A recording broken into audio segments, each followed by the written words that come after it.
जय हिंद दोस्तों, मैं नवीन शर्मा आप सभी का स्वागत करता हूं। आशा करता हूं आप सब एकदम अच्छे हैं, एकदम बेहतरीन हैं। एक बार सारे प्यारे दोस्त बताएंगे आप सब कैसे हैं। उम्मीद करेंगे बहुत अच्छे होंगे, बहुत बेहतरीन होंगे। और साथ ही हम लोग पहुंच चुके हैं प्रैक्टिस सेट नंबर 15 पर। और हम कहें तो एक तिहाई 1/3 से ज़्यादा की जर्नी हमारी पूरी हो चुकी है। ठीक है, तो कहाँ पर पहुंच चुके हैं? Practice set number 15। उम्मीद वही हमेशा हर एक नए स्टूडेंट से। अगर कोई बीच से जुड़ा है तो किसी भी वनडे एग्जाम के लिए आप इसे कर सकते हैं। और साथ ही अपने पिछले सेट जरूर कवर करते रहना। यानी अगर आप लाइव में जुड़ते हैं तो उसको करने के अलावा जो पिछले सेट अगर आपके बाकी हैं उनका रिवीजन नहीं किया है तो वो जरूरी है, उसको करते रहना। ठीक है, तो आज की इस कक्षा को शुरू करने से पहले प्रैक्टिस सेट नंबर 14 के 5 क्वेश्चन के आंसर आप मुझे देंगे। और बड़े ध्यान से हमेशा क्वेश्चन पढ़ने हैं। कई बार परीक्षा में साथी यूं होता है कि हम लोग एग्जाम में जब क्वेश्चन को पढ़ रहे होते हैं तो बड़ी जल्दबाजी से पढ़ लेते हैं। पूछा होता है नहीं और हम हाँ वाले को उत्तर चुन रहे होते हैं। पूछा होता है हाँ और कई बार हम नहीं को तो नहीं चुनते हैं, लेकिन नहीं से हाँ की परेशानी जरूर होती है। तो प्रश्न को बहुत ध्यान से पढ़ना जरूरी होता है। यूनेस्को में शामिल होने वाला भारत का पहला शहर, मैंने बोला जयपुर से 2 वर्ष पहले। और जयपुर मैंने कल कहा था आपसे, जयपुर मैंने कल साथी आपसे कहा था कि 2019 में था। तो अहमदाबाद किस वर्ष था भैया? 2017 में था। फ्री थ्रो का संबंध किससे है दोस्त? बास्केटबॉल। और बास्केटबॉल में खिलाड़ियों की संख्या कितनी होती है? बास्केटबॉल में साथी खिलाड़ियों की संख्या कितनी होती है? 5 होती है। कनक रेले किस शास्त्रीय नृत्य से जुड़े हुए हैं? आपका तो ये जुड़ी हैं आपका मोहिनी अट्टम से। मोहिनी अट्टम में पूछूं कहाँ का डांस है? डबल टैग कहाँ की पहचान? केरल की पहचान। सर्व टू विन किसकी टेनिस खिलाड़ी की बुक है? नोवाक जोकोविच। आप बताइए नोवाक जोकोविच किस देश के खिलाड़ी हैं? नोवाक जोकोविच भैया सर्बिया के लिए खेलते हैं। किसके लिए? सर्बिया के लिए खेलते हैं। और गोवा में कुल संसदीय सीट कितनी है? जब कुल संसदीय पूछे यानी लोकसभा और राज्यसभा की इकट्ठी पूछ रहा है, तो 3 सीट होंगी, एक राज्यसभा की और साथ ही आपका 2 लोकसभा की सीट। तो कुल संसदीय सीट कितनी बन जाएंगी? 3 बन जाएंगी। यानी संसद की सीट वहां पर 3 है। बहुत बढ़िया, सोनी चौधरी, पीयूष यादव। एक बार सारे साथी अपना स्कोर लिखेंगे तो बड़ा अच्छा लगेगा। और ईमानदार स्कोर लिखना। अस्मिता कुमारी 4 पर हैं, सुनीता मौर्य 4 पर हैं, बहुत बढ़िया। शिवानी ठाकुर 5, पुष्पेंद्र सिंह 5, मिश 5, सुरुचि 5, विश्रुत 4 पर हैं। आपका आपका विश्वजीत साथी 5 पर हैं, आरती 4 पर, आनंद 4 पर, सीजीएल विद कपिल 4 पर, लीना मुखर्जी 4 पर, आर्मी संदीप 4 पर।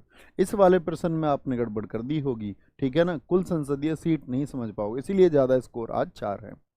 तो शुरू करेंगे साथी। बड़े ध्यान से नोट्स बनाना, अच्छे से प्यारे से, इतने प्यारे कि आपके समझ में आ जाएं, बस काफ़ी होगा। सजाना नहीं है उनको, ठीक है? सजाएंगे कहाँ पर? पेपर में अपने स्कोर बोर्ड को पर स्कोर को बढ़ा के वहाँ सजावट करेंगे, वो सजाने की चीज़ है। रिक्त स्थान बुंदेलखंड क्षेत्र जो कि यूपी एमपी बॉर्डर का है साथी। एक जीवंत नृत्य शैली है। इसका प्रदर्शन मृदंगम जो वाद्य यंत्र है कि उसकी थाप से शुरू होता है और धीरे धीरे आपका साथी गद्य यानी कि प्रोज और फिर वो पोइटिक रूप में पहुंच जाता है। संवादों के साथ में गति को पकड़ता है। ये डांस कौन सा है? तो हम सब बोलेंगे भैया वो डांस क्या मटकी है, क्या स्वांग है, क्या राय है, क्या गणगौर है? मुझे पहले तो बताओ ये चारों जो डांस लिखे हुए हैं किस राज्य के हैं? तो आप कहेंगे भैया मध्य प्रदेश के हैं। चारों के चारों डांस कहाँ के? मटकी कहाँ का है? एमपी का। स्वांग कहाँ का? एमपी का। राय कहाँ का? एमपी का। और गणगौर कहाँ का? एमपी का। तो स्वांग है साथी जो मृदंगम के साथ में शुरू होता है, स्वांग, ठीक है? और राय को याद रख लेना, ये गुजरात के गरबा के समान है। मध्य प्रदेश का कौन सा नृत्य है जो गुजरात के, क्या बोलेंगे, गुजरात के गरबा के समान है? किसके समान? गुजरात के गरबा के समान है, ठीक है? मैं साथी यहाँ पर आपसे जानना चाहूँगा कि मुझे आप मध्य प्रदेश के कोई और दो, इन 4 विकल्पों के अलावा एमपी के अन्य नृत्य बताएं। तो क्या बोलेंगे? एमपी के भैया अन्य जो फोक डांस हैं, जो अन्य नृत्य हैं वो आते हैं मटकी। मटकी किस चीज़ के लिए रखी हुई थी? मटकी किस चीज़ के लिए? सेल के रखी हुई थी, तो सेला। मटकी एक मटका जो सेल के लिए रखा हुआ था, उस पे बने हुए थे आपके फूल पत्ती। तो महंगा होगा थोड़ा सा या नहीं होगा? जी भैया, सेला से ही बनता है आपका साथी सेला भड़ौनी। क्या बोलोगे? सेला भड़ौनी आपका नृत्य कहाँ का है? तो आप बोलेंगे सेला भड़ौनी भैया एमपी का नृत्य है, सेल। और उसको वो मटका क्यों चाहिए? ज्वार रखने के लिए, ज्वारा, क्या बोलेंगे, ज्वारा हो गया, ठीक है। क्या बोलेंगे, परध्वनि, परध्वनि, पर मटका ध्वनि भी पड़ेगी, परध्वनि, ठीक है। फिर आपका साथी अहिराई, क्या बोलेंगे, अहिराई डांस कहाँ का है, वो एमपी का है, अहिराई डांस आपका। मांच कहाँ का है आपका, आठवा। भगोरिया कहाँ का है, क्या बोलेंगे, भगोरिया कहाँ का है आपका साथी। चटकोरा डांस कहाँ का है, चटकोरा डांस आपका कहाँ का है, वो आपका एमपी का है, चटकोरा डांस। ये मध्य प्रदेश के नृत्य हैं और बार बार पूछे जाते हैं, बार बार पूछे जाते हैं। बहुत सारे साथियों ने लिखा, अहिराई भी लिखा, भगुरा भी लिखा, आशीष जी ने चटकोरा भी लिखा था, बहुत शानदार। चलेंगे दोस्त आगे आपका अगले क्वेश्चन की ओर। क्वेश्चन नंबर 2 है निम्नलिखित में से कौन सा भारत में नृत्य के लिए दिया जाने वाला सर्वोच्च पुरस्कार है, जो डांस के लिए दिया जाता है और सबसे बड़ा पुरस्कार है, क्या कहेंगे। संगीत नाटक अकादमी पुरस्कार है, नृत्य शिरोमणि है, गुरुदेव प्रसाद पुरस्कार है, कालिदास सम्मान है। तो कौन सा होता है नृत्य के लिए, संगीत नाटक अकादमी पुरस्कार होता है, जो किसके द्वारा दिया जाता है, संगीत नाटक अकादमी द्वारा। किसके द्वारा, संगीत नाटक अकादमी द्वारा, संगीत नाटक अकादमी द्वारा इसको दिया जाता है, ठीक है। क्या बोलेंगे, इसी को साथ ही संगीत नाटक अकादमी का ही जो अन्य नाम है संगीत नाटक अकादमी, या पूछे किस अकादमी को भारत में रविंद्र भवन के नाम से जाना जाता है, क्या बोलेंगे, रविंद्र भवन किसको कहते हैं भैया, संगीत नाटक अकादमी को कहा जाता है, ठीक है। और कब से दिया जाता है अकादमी द्वारा, संगीत नाटक अकादमी कब स्थापित हुई थी, 1953 में इसकी स्थापना हुई, क्या बोलेंगे, 1953 में इसकी स्थापना हुई थी, ठीक है, ये याद रखेंगे। अब पूछे भैया इसकी स्थापना की खबर चल ही रही थी और इसके द्वारा आपका तुरंत ही एक नृत्य का नाम भी सुझाया गया, क्या बोलेंगे, पहले नृत्यकार कौन बने जिनको संगीत नाटक अकादमी मिला, पहली डांसर कौन है, संगीत नाटक अकादमी पाने वाली पहली डांसर कौन है, तो 1955 में सबसे पहले साथी संगीत नाटक अकादमी मिला है टी बाला सरस्वती को। आप मुझे बताएं टी बाला सरस्वती मैंने इन कक्षाओं में किस डांस के लिए आपको बताई हैं, तो टी बाला सरस्वती भैया भरतनाट्यम से संबंधित हैं, किससे, भरतनाट्यम से, क्या बोलेंगे, भरतनाट्यम से संबंधित हैं। किससे हैं टी बाला सरस्वती भैया, वो आपका भरतनाट्यम से संबंधित हैं टी बाला सरस्वती, मैं कभी भी गलती नहीं करूँगा। संगीत नाटक अकादमी स्थापना नई दिल्ली, स्थापना उसका मुख्यालय नई दिल्ली है और स्थापना हुई उसकी साथी 1953, पहले दिया गया 1955 में टी बाला सरस्वती जो भरतनाट्यम से है।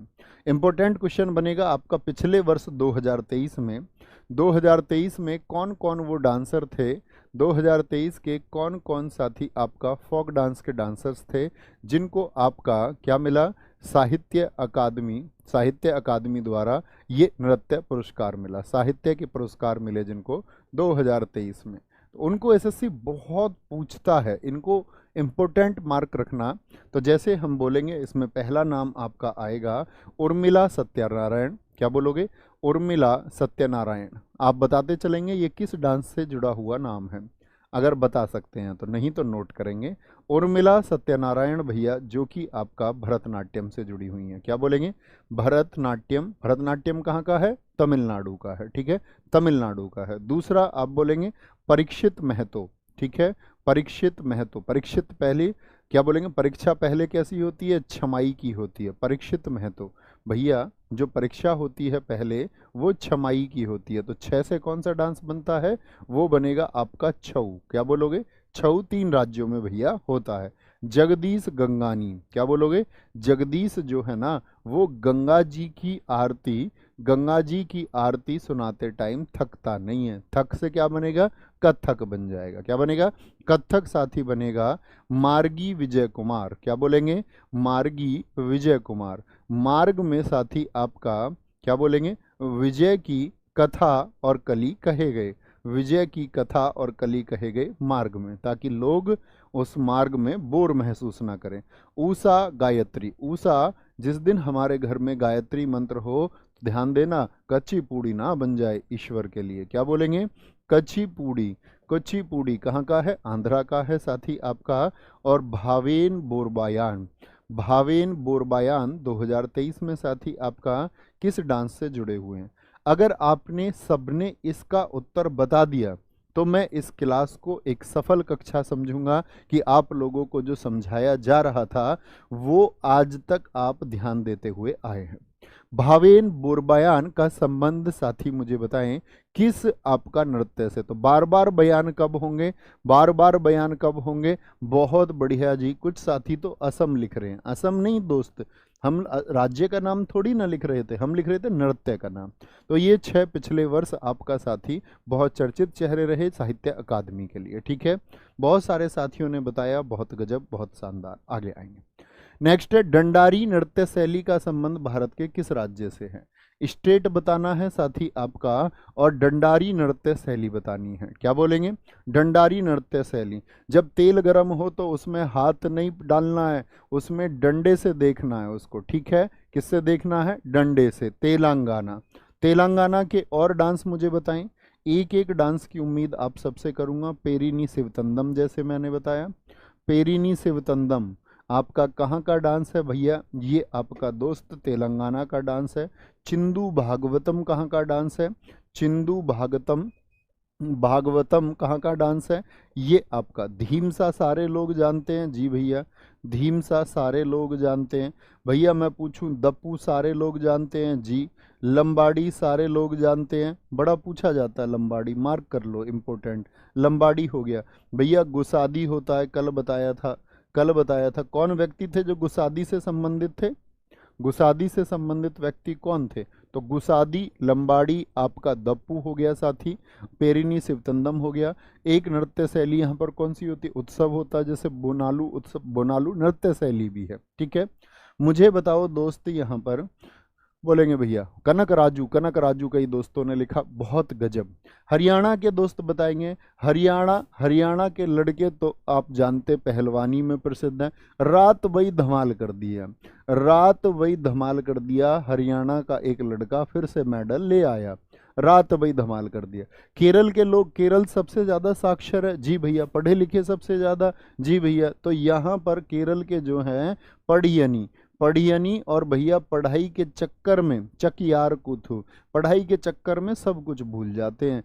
चकियार कूथू, चकियार कूथू कहाँ का है? केरल का। महाराष्ट्र की साथी हम बात करें, बाध्या मुरली होगा। क्या बोलेंगे? बाध्या मुरली।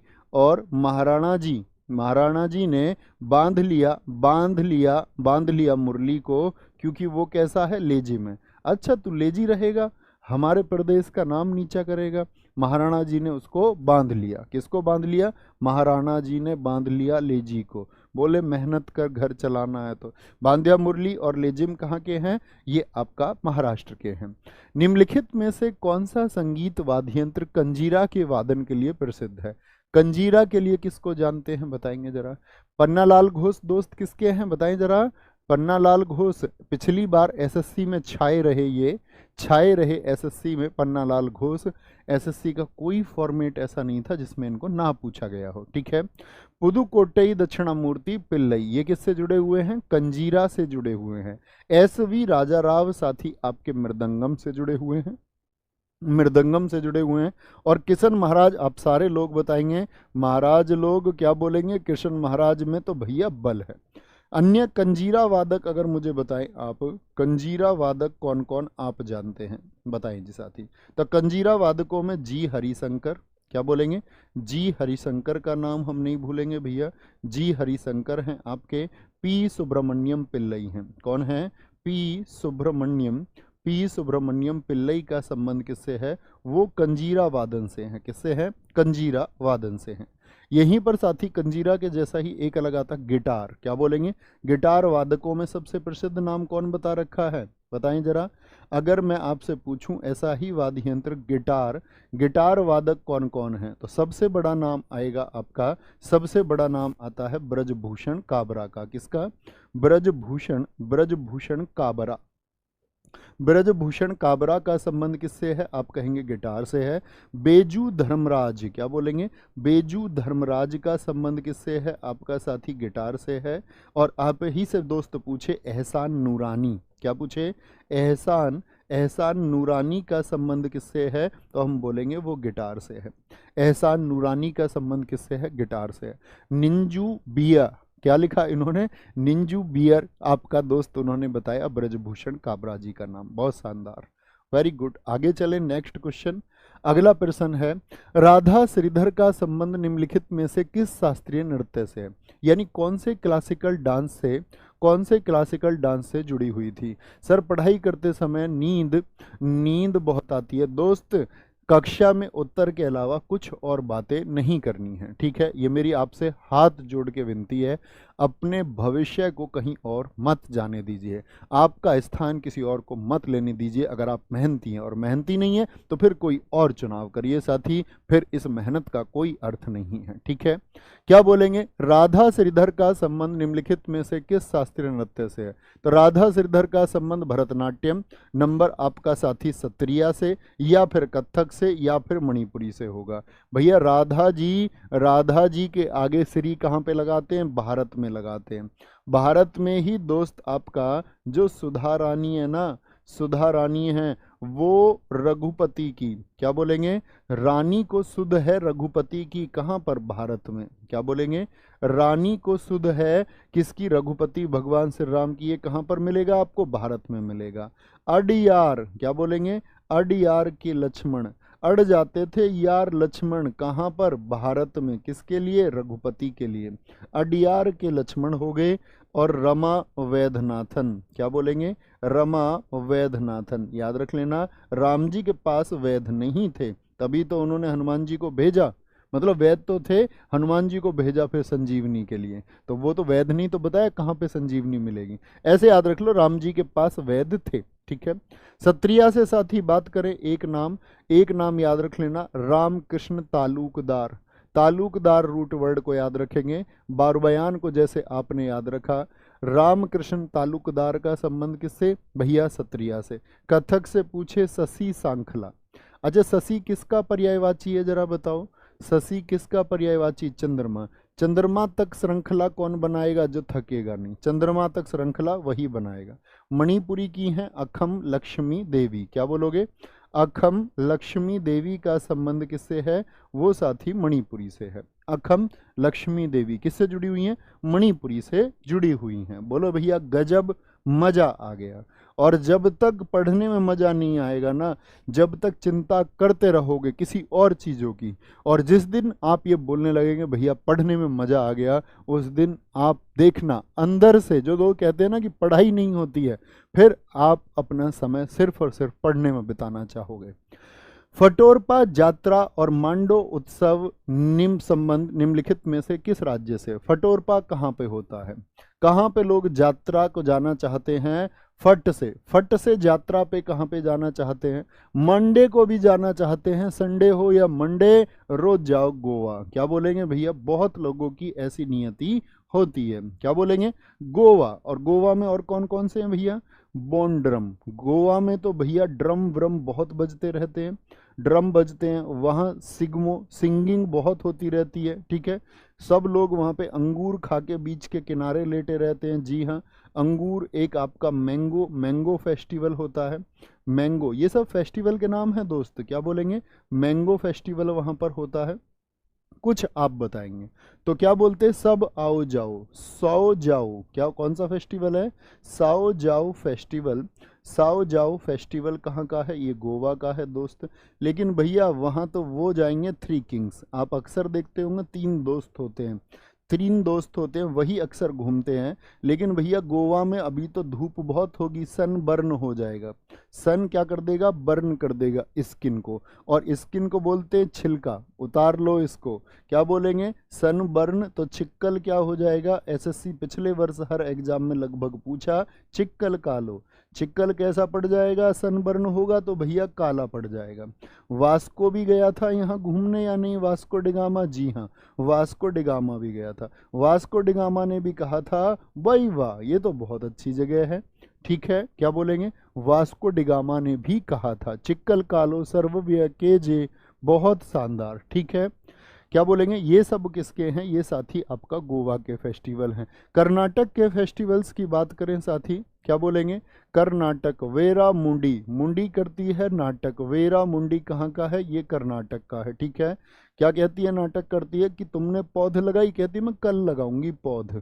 किसी पौध लगनी थी, मतलब कोई फसल की पौध लगनी थी। मध्य प्रदेश साथी पूछे लोक रंग और आखा तीज, क्या बोलेंगे? लोक रंग और आपका आखा तीज कहाँ के फेस्टिवल हैं? तो आप कहेंगे भैया ये आपका मध्य प्रदेश के। केरल पूछे निशांगधी, कई बार बताया था निशांगधी उत्सव आपको, क्या बोलेंगे? ये कहाँ का है साथी? आपका केरल का है। कहाँ का है? केरल का। जब मैं बोलूं तो जो आपको याद है ना रिवाइज करने के लिए, ठीक है, क्या बोलेंगे? बहुत बढ़िया। आलोक कह रहे हैं सर आप नृत्य के ज़्यादा ही क्वेश्चन कराते हैं, ये सही नहीं है बेटा। सही गलत की तो पेपर में बैठ के पता चलेगी। अभी अभी अभी ऐसे तला भुना खा रहे हो ना, बाहर बाहर मजे ले रहे हो, कमाना नहीं पड़ रहा। जब पेपर में बैठोगे सब पता चलेगा। पेपर देख के ना जब डांस करते हैं लोग, फिर घूम फिर के आते हैं कि भैया अब तो एक ही सॉल्यूशन बचा, अब तो एक ही सॉल्यूशन बचा जहाँ जाके क्लास करनी चाहिए। फिर नाचते हैं बच्चे पेपर में जाके। तो पेपर में नहीं नाचना है तो यहाँ नाचने वाले क्वेश्चन कर लेने हैं, और कमेंट सेक्शन में नहीं नाचना है ना। हर वर्ष अगस्त के दूसरे शनिवार को, ऐसे समझो जैसे मुझे इस नृत्य के क्वेश्चन कराने से कोई निजी फायदा होता हो। अबे यार थोड़ा लॉजिक तो लगाया करो मेरे दोस्त। इनको एक बात सोचो ना, नृत्य के क्वेश्चन कराने से मुझे कोई पर्सनल बेनिफिट होता होगा क्या? मैं उसकी जगह कुछ और रख सकता हूँ, क्यों ही कराता हूँगा? उस बात पर जरा सोचिए और गौर करिए, थोड़ा जोर डालो भाई दिमाग पे। हैं इतने कमजोर दिमाग के बच्चे, तुम्हें कोई जगह दे देगा? हर वर्ष अगस्त के दूसरे शनिवार को, एक तो ये डेट याद रखेंगे कब, अगस्त के दूसरे शनिवार को अलाजुप्पा। अलाजुप्पा क्या है जरा बताएं? अलाजुप्पा क्या है साथी? एक झील है। क्या है? एक झील है के पास आयोजित की जाने वाली कौन सी ट्रॉफी? यहाँ बच्चा बहुत गलती करता है। नेहरू ट्रॉफी, जो किसके लिए होती है साथी? बोट रेसिंग के लिए होती है। किसके लिए होती है? बोट रेसिंग के लिए। और ये नौका दौड़ होती है, इसी को हम सांप नौका दौड़ या फिर सर्प नौका दौड़ क्या बोलते हैं? ये नौका किसके आकार की होती हैं? ये नाव किसके आकार की होती हैं? स्नेक बोट रेस इसको हम कहते हैं। क्या कहते हैं? स्नेक बोट रेस कहते हैं। कौन सी मूवी में आपने ये देखी थी बताएंगे जरा? बोट रेसिंग, ऐसी नाव होती है आपका, आगे से उठी रहती है नाक की तरह। तो साथी वो 100 फीट तक लंबी होती है, और इस नाव को हम चुंदम वल्लम भी कहते हैं। इस नाव का जो नाम है, इस नाव का, इस बोट का जो नाम है, उसका नाम है चुंदम वल्लम। क्या बोलेंगे? चुंदन वल्लम इसका क्या है साथी? बोट रेस का नाम है। अच्छा, नेहरू ट्रॉफी मैंने बोला कंफ्यूज क्यों होते हैं? क्योंकि दो ट्रॉफी और हैं ऐसी। क्या बोलेंगे? एक तो नेहरू कप पूछे, नेहरू कप का संबंध किस खेल से है आप मुझे बताएं। या मैं आपसे पूछूं जवाहर नेहरू ट्रॉफी, अगर नेहरू जी के नाम के आगे जवाहर लिख रहा हो और तब ट्रॉफी पूछे, तब कौन से खेल से संबंधित रहेगी? तो नेहरू कप का संबंध तो साथी फुटबॉल से है, और जवाहर नेहरू ट्रॉफी जो होती है वो आपका हॉकी से संबंधित है। किससे? हॉकी से संबंधित है। क्या बोलेंगे जी? हॉकी से संबंधित है, गलती नहीं करनी है। आगे आएंगे, नेक्स्ट है, अगला क्वेश्चन है। भारतीय खिलाड़ी अनाका अलंकामोनी किस खेल से मतलब पार्टिसिपेट करती, कौन सा खेल खेलती हैं? अलंकानोमी बताएंगे जी। क्या बोलेंगे? अनाका अलंकानोमी बैडमिंटन, हॉकी, स्क्वैश या फिर टेबल टेनिस खेलती हैं। कौन सा गेम आप कहेंगे? तो हम कहेंगे भैया वह भारत के लिए स्क्वैश की एक प्लेयर है। अन्य स्क्वैश की प्लेयर्स में नाम आता है आपका अनाहत सिंह का। किसका? अनाहत सिंह, जो बहुत चर्चा में रही साथी आपका एशियन गेम्स 2023 में। क्या बोलोगे? एशियन गेम्स 2023 में, एशियन गेम्स 2023 में स्क्वैश में कौन वो महिला खिलाड़ी थी जिन्होंने 2 ब्रॉन्ज जीते थे? 2 पदक भारत के लिए इन्होंने हासिल किए थे। स्क्वैश की होगी अनाहत सिंह। और स्क्वैश के अन्य खिलाड़ियों की अगर हम बात करें, आप बोले तो आप कहेंगे भैया सौरभ घोषाल, बड़ा नाम है देश में। सौरभ घोषाल जी का संबंध किससे है? स्क्वैश से है।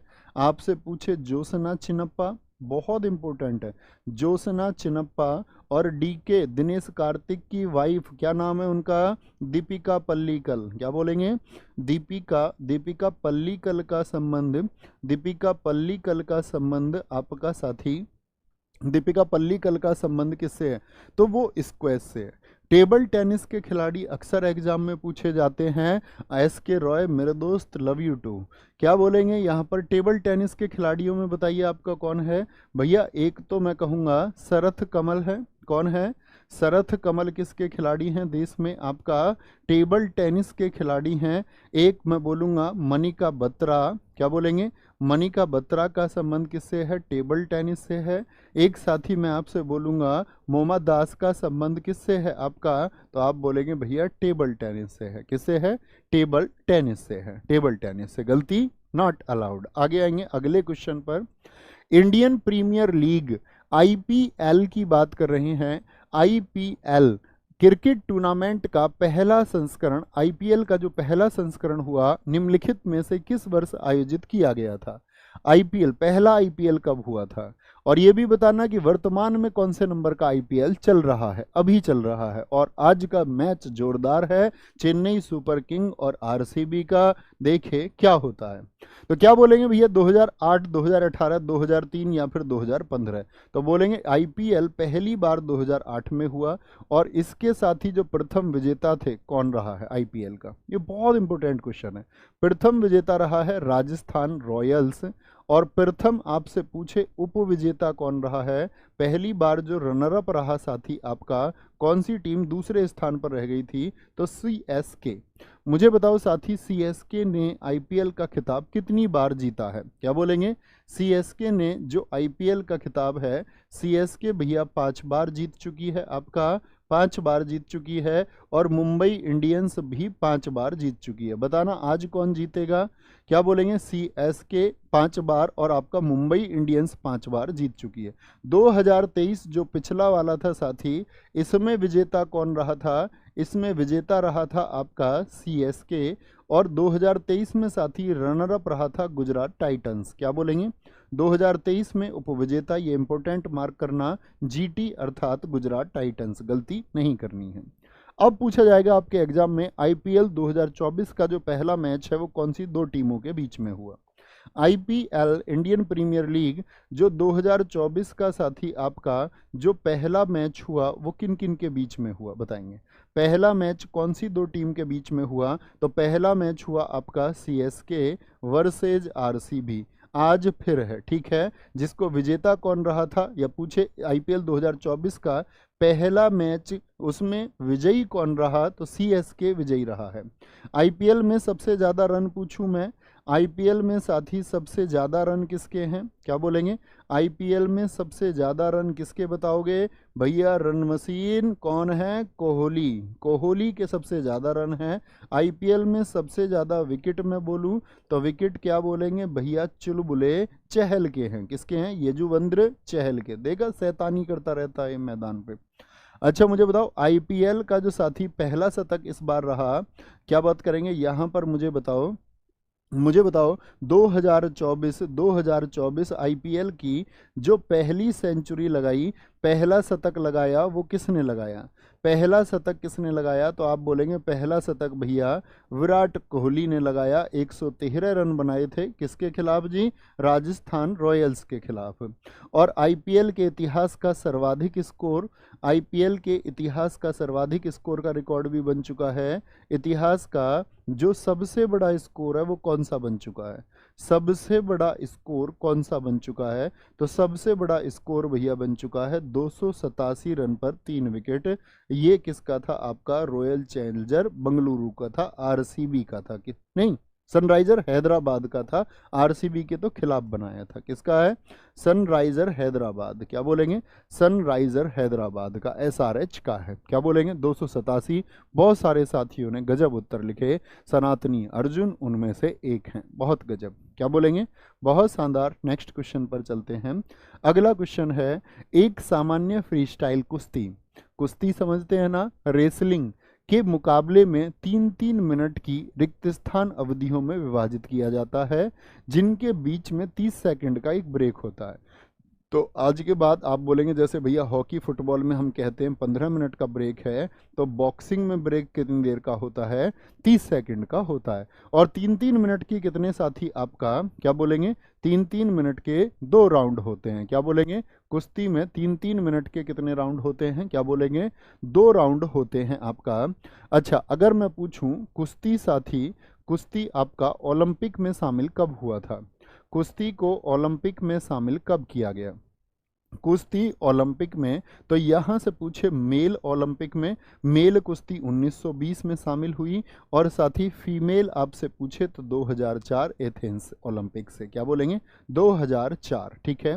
जो गद्दा होता है साथी, जिसको हम मैट कहते हैं, ये मिट्टी में नहीं लड़ते, क्या बोलेंगे? इंटरनेशनल कुश्ती मैट पर होती हैं। उसका जो साथी आपका व्यास होता है, डायमीटर होता है, वो 9 मीटर होता है। क्या होता है? 9 मीटर होता है। कितना होता है? 9 मीटर होता है। ये गलती नहीं करनी है। सेंटर में 1 मीटर होता है। स्वतंत्र भारत की लोकसभा का सत्र कब आयोजित किया गया था? स्वतंत्र भारत की जो लोकसभा थी साथी, उसका पहला सत्र कब आयोजित किया गया था? 13 जून 1951 को, 13 जून 1952 को, 13 मई 1952 या 13 मई 1951। तो क्या बोलेंगे? पहला सत्र भैया 13 मई 1952 को आपका क्या बोलेंगे?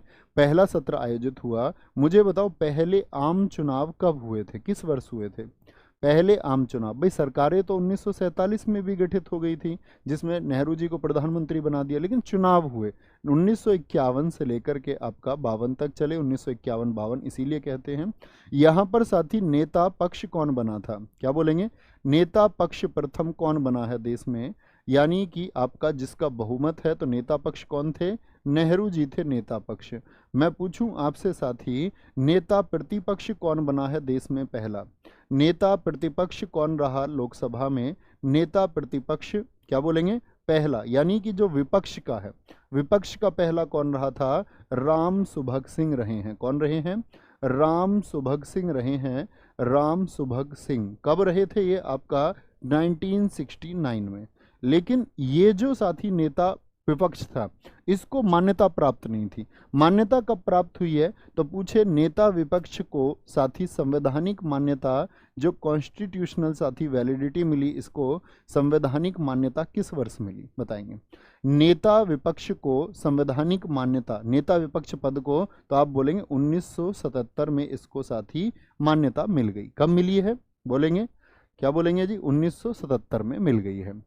कोई विधेयक, कोई भी जो बिल है, वो साथी एक मनी बिल है या नहीं है? वो धन विधेयक है या नहीं है? इसका निर्णय कौन करता है? कौन इसका निर्णय करते हैं? अध्यक्ष, यानी कि आपका प्रधानमंत्री, या फिर लोकसभा अध्यक्ष, या फिर साथी आपका वित्त मंत्री करेंगे। तो लोकसभा अध्यक्ष हमेशा ये निर्णय लेंगे कि कोई भी साथी विधेयक जो है वो धन विधेयक है या नहीं है। मुझे बताओ धन विधेयक का साथी जो जिक्र किया गया है किस अनुच्छेद में है? तो धन विधेयक आएगा आपका आर्टिकल 110 में। ठीक है। और साथी धन विधेयक के अलावा जो विधेयक होते हैं उनको बोलते हैं वित्त विधेयक। क्या बोलेंगे? वित्त विधेयक होते हैं। वित्त विधेयक को किस अनुच्छेद में बताया गया है? तो आर्टिकल 117 में बताया गया। 117 ए में बताए गए हैं, और 117 सी दूसरे प्रकार के जो है ए और सी में बताए गए हैं। ठीक है। तो धन विधेयक जो है साथी आपके, धन विधेयक जो है आर्टिकल 117 के अनुसार, आर्टिकल 117 के अनुसार राष्ट्रपति की सिफारिश पर कहां पेश होते हैं? लोकसभा में पेश होते हैं। और आपका साथी कौन ये निर्णय लेगा कि ये धन विधेयक है भी या नहीं? तो लोकसभा के अध्यक्ष लेंगे। क्या बोलेंगे? लोकसभा के अध्यक्ष लेंगे। ठीक है। आगे आएंगे, नेक्स्ट है जी। सदन के दोनों सदनों के किसी भी सदन के सदस्यों की अयोग्यता निर्धारित की गई है। सदन के दोनों सदन कौन है आपके साथी? यानी राज्यसभा और साथी लोकसभा। तो किसी भी सदन का जो सदस्य है वो साथी क्या है आपका? डिस्क्वालीफाई होगा, यानी कि उसकी अयोग्यता निर्धारित किस अनुच्छेद में की गई है कि ये योग्य नहीं है संसद के। तो क्या बोलेंगे? आर्टिकल 105 में कह दूं क्या? आर्टिकल 104 में कह दूं क्या? आर्टिकल 103 में कह दूं क्या साथी? या आर्टिकल 102 कहेंगे? तो क्या बोलेंगे? बहुत सारे साथियों का उत्तर 102, कई का 105 भी है। 102 वाले सारे ठीक हैं, 102 वाले सारे साथी ठीक हैं। ठीक है। आर्टिकल 103 की अगर हम बात करते हैं, अयोग्यता के प्रश्न पर निर्णय लिया जाता है। यहाँ पर अयोग्यता का प्रश्न कहाँ पर उठता है? वो 103 में। ठीक है। अयोग्यता के प्रश्न पर निर्णय, यानी कि साथी एक डिसीजन आएगा। तो अयोग्यता की बात कहाँ की गई है? 102 में। डिसीजन कहाँ आएगा? 100 अयोग्यता पर आपका डिस्क्वालीफाई का आपका डिसीजन कहाँ पर आएगा? 103 में आएगा। और 105 में साथी बताया गया है जो संसद के सदस्य हैं, यानी कि जो पार्लियामेंट के मेंबर्स हैं, जिनको हम क्या बोलते हैं? एमपी बोलते हैं, उनके पास जो आपका साथी विशेष अधिकार हैं, क्या बोलेंगे, उनके पास जो विशेष अधिकार हैं उनकी बात कहाँ पर की गई है, ये इंपोर्टेंट मार्क करना साथी। क्या बोलेंगे, आर्टिकल 105 में क्या बताया गया है, एमपी के जो साथी आपका राइट्स हैं उनको बताया गया, एमपी के जो स्पेशल राइट्स हैं, मेंबर ऑफ पार्लियामेंट के स्पेशल राइट्स को बताया गया है, ठीक है, 105 में, ठीक है। लोकसभा में अनुसूचित जनजातियों के लिए आरक्षित सीटों की संख्या कितनी है, पहले मुझे बताएं साथी, लोकसभा में आपका मैक्सिमम सीटें कितनी हैं, लोकसभा में जो निम्न सदन है, जो लोअर हाउस है, उसमें साथी मिनिमम सीट कितनी है, तो आप कहेंगे भैया मिनिमम सीट, उसमें आपका मिनिमम सीट नहीं मैक्सिमम सीट बोलेंगे, मिनिमम सीट नहीं साथी, क्या बोलेंगे, उसमें अधिकतम सीट कितनी है, मैक्सिमम सीट कितनी है, तो मैक्सिमम सीट है उसमें 552, क्या बोलेंगे, 552 ये आंसर देंगे। एंग्लो इंडियन का जो साथी आपका जो उसमें आरक्षण था उसको खत्म कर दिया गया, लेकिन सीटों की संख्या में कोई परिवर्तन नहीं हुआ, सीटों की संख्या में क्या बोलेंगे भैया, कोई परिवर्तन नहीं हुआ। तो क्या बोल रहे हैं आपका, किसके लिए, एसटी के लिए, शेड्यूल ट्राइब के लिए, किसके लिए, शेड्यूल ट्राइब्स के लिए कितनी है संख्या, 47 है। और साथ ही एससी के लिए संख्या कितनी है बोलेंगे, एससी के लिए कितनी है, 84। तो 84 प्लस 47 कितना होगा आपका, क्या बोलेंगे, 84 प्लस 47 आपका 131 बनता है। तो कुल रिजर्व्ड सीटें कितनी है, एससी एसटी इकट्ठे पूछ ले तो आप कहेंगे 131। और ये साथ ही लोकसभा का कितने प्रतिशत हैं, क्वेश्चन ये पूछा गया है। क्या पूछेंगे, भारत में जो साथी आपका संसदीय प्रणाली है उसमें जो आपका साथी एससी और एसटी की आपका आरक्षित सीटें हैं उसका प्रतिशत कितना है, तो आप बोलेंगे 24.03% है, क्या बोलेंगे, 24.03% है। क्वेश्चन पूछेगा सर्वाधिक अनुसूचित जनजाति के लिए सीट किस राज्य में है, सर्वाधिक आपका एसटी सीट जो है रिजर्व वो कहाँ पर है, वो मध्य प्रदेश में है, कहाँ पर है साथी, एमपी में है, क्या बोलेंगे जी, एमपी में हो जाएंगी। नेक्स्ट, सबसे ज्यादा बजट पेश करने का रिकॉर्ड किन के पास है, पहले तो मुझे बताओ बजट जो है वो किस अनुच्छेद में आपको बताया, क्या बोलेंगे, और बजट शब्द का क्या हमारे संविधान में जिक्र है, नहीं भैया, आर्टिकल 112 क्या बजट नहीं कहता है भैया, नहीं, वो कहता है वार्षिक वित्तीय विवरण, क्या बोलेंगे, वार्षिक वित्तीय वितरण को हम कहते हैं, क्या बोलते हैं, वार्षिक जो वित्तीय चीजें होंगी हमारी, ये शब्द का प्रयोग उसमें किया गया है, ठीक है, वार्षिक वित्तीय विवरण को साथ ही इसमें बताया गया है आपका। तो बजट शब्द का कहीं उल्लेख है संविधान में, यस और नो, आप कहेंगे भैया नो, कहीं भी उल्लेख नहीं है, आर्टिकल 112। और सबसे ज्यादा बार बजट किसने पेश किया, मोरारजी देसाई ने, और साथ ही इन्होंने 10 बार पेश किया, ठीक है, 10 बार। पहले बजट किस तारीख को आता था, मैंने आपको बताया था इसी कक्षा में, तो इनका जन्मदिन है 29 फरवरी का, 2 बार तो इन्होंने अपने जन्मदिन पर पेश किया, 2 बार अपने बर्थडे पर, क्या बोलेंगे, 2 बार साथी इन्होंने अपने बर्थडे पर, और इनका बर्थडे आता था 29 फरवरी। पहले मैंने आपको बताया था फरवरी के लास्ट डे में बजट आता था, अभी आने लगा, कुछ दोस्त तो 1 अप्रैल कह रहे हैं, दोस्त जो चीज़ें बता चुका हूँ वो गलत नहीं करना है, रिक्वेस्ट है मेरी आपसे। क्या बोलेंगे आपका 29 फरवरी को, अभी 1 फरवरी को आता है। अच्छा, मोरारजी देसाई कौन से नंबर के पीएम थे हमारे, ये भारत के चौथे प्राइम मिनिस्टर थे, चौथे प्राइम मिनिस्टर भी थे। और याद रख लेना साथी, इनको भारत रत्न भी मिला है, भारत का सर्वोच्च पुरस्कार और पाकिस्तान का सर्वोच्च पुरस्कार जिसको हम निशान ए पाक कहते हैं, निशान ए पाक कहते हैं, इनको दोनों ही मिले हैं, ठीक है। और भारत रत्न इनको कब मिला है साथी, भारत रत्न इनको मिला 1991 में, और निशान ए पाक इनको मिला है 1990 में, क्या बोलेंगे, 1990 में। सबसे ज्यादा उम्र में देश के प्रधानमंत्री बनने वाले व्यक्ति कौन थे, क्या बोलेंगे, सबसे अधिक उम्र में पीएम बने थे, कितनी एज में बने थे, कितने दोस्त बता पाएंगे, सबसे अधिक उम्र में पीएम बनने वाले कौन थे, उम्र में प्राइम मिनिस्टर बनने वाले यही थे, और 81 की एज में ये पीएम बने थे। इन्हीं की बुक ना जाने कितनी बार एसएससी ने पूछी है, nature cure. Nature cure Bharat के प्रधानमंत्री और राष्ट्रपतियों की पुस्तक हमेशा इंपॉर्टेंट होती हैं। नेचर क्योर बुक के लेखक कौन है, यही है। अच्छा, मुझे बताओ साथी एक बात, एक प्रश्न मुझे बताएं, निर्मला सीतारमण, पेपरलेस बजट, ये सब मैं आपको बता चुका कि इसके बाद में, इनके बाद जैसे इन्होंने कितनी बार पेश किया, 10 बार, 9 बार बजट पेश करने का रिकॉर्ड भारत में किसके पास, अगर इस तरह का क्वेश्चन आ गया तो 9 बार क्या बोलेंगे भैया, पी चिदम्बरम के पास में। कांग्रेस के वित्त मंत्री रहे, कौन है, पी चिदम्बरम के पास में है, और पी चिदम्बरम के पास में साथी जो आता है 8 बार का रिकॉर्ड, वो कांग्रेस के वित्त मंत्री रहे थे प्रणब मुखर्जी, जो बाद में आपका राष्ट्रपति भी बने, प्रणब मुखर्जी। इनको 8 बार का रिकॉर्ड प्राप्त है। ठीक है, कोई दिक्कत, कोई परेशानी?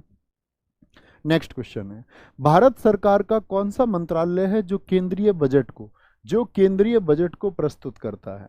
अब बात आती है बजट का मंत्रालय कौन सा होगा। क्या डिफेंस मिनिस्ट्री होगी साथी, या फाइनेंस मिनिस्ट्री होगी, या होम मिनिस्ट्री होगी, या ministry of external affairs MEA होगा? तो आप बोलेंगे भैया फाइनेंस मिनिस्ट्री, वित्त मंत्रालय इसको साथी तैयार करता है। और पेश कौन करता है? पेश करता है आपका वित्त मंत्री। भैया हम गलती नहीं करेंगे।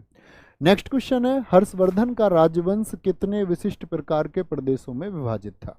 अब हम साथी आपका गुप्त वंश से आगे बढ़ते हुए परीक्षा की दृष्टि से गुप्तोत्तर काल यानी गुप्त वंश के बाद में जो कन्नौज पर महत्वपूर्ण वंश आया, हर्षवर्धन का शासनकाल मुझे एक बार आप बता दो। ठीक है, हर्षवर्धन का शासनकाल आप मुझे एक बार बताएं कि 606 से 647 ये किसका था? हर्षवर्धन का। कितने वर्षों का शासन बताया?